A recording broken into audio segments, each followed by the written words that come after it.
Malampusong adlaw kaninyo mga ka-followers because it's Sunday. Going to church, kauban ng mga cute chikiting. Mga higala sa atong kinabuhi, daghan kitang mga pagsulay, kasakit, kapakyasan, mga desisyon nga atong tang gustong usbon. Apan hinumdumi ang atong pagtuo maong atong kusog. Ayaw tuguti nga ang mga hagit sa kinabuhi uyang sa atong paglaom. Usa sa ehemplo sa tanan ang batang si Kulot kaning kauban ako karon. Siya adunay sakit nga naghatag kaniya og daghang kasakit ug kalisod. Apan bisan pa ni ana wala siya nawad-an og paglaom. Nahibalo siya nga ang tinuod nga kaginawaan dili sa kalibutan apan anaa lamang sa Ginoo. Nagpabilin siya nga nagampo, nagpaubos ug nagpadayon sa pag-alagad sa Ginoo. Kay nasayon siya nga ang atong kinabuhi dinhi sa kalibutan usa lang kalumalabay. Sama sa giingon sa ikaduhang Korinto kapitulo 4 bersikulo 17 hangtod sa 18. Kay ang among kagaan sa kasakit nga jutay lamang o madali magabuhat alang kanamo sa usa ka labi pa nga bug-at ug walay katapusang himaya.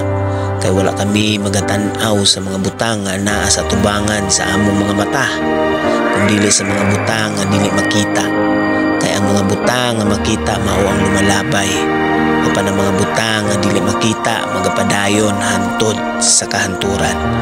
Mga higala, dili ang kasakit o kapakyasan ang magbuot sa atong kinabuhi. Ang importante magpadayon kita sa pagtuo o pagpangalagad sa Ginoo. Ang kinabuhi nato dinhi sa kalibutan usa lamang kapag pangandam alang sa kinabuhi nga walay katapusan uban sa Dios. Mao nga ayaw kawala o paglaom, ayaw tuguti ang mga material nga butang, kapakyasan o kasakit mudala ka nato sa kapakyas sa atong pagtuo. Hupte ang saad sa Ginoo sama sa giingon sa Roma kapitulo 8 bersikulo 18. Kay ako nagatuo nga ang mga kasakit ni ining panahona dili hangay ikatandi sa himaya nga ipadayag alang kanato. Mga higala, ang tinuod nga bahandi dili makita sa salapi, dungog o kalampusan sa kalibutan. Ang tinuod nga bahandi maong pag-alagad sa Ginoo ug pagpabilin sa atong pagtuo hantod sa katapusan.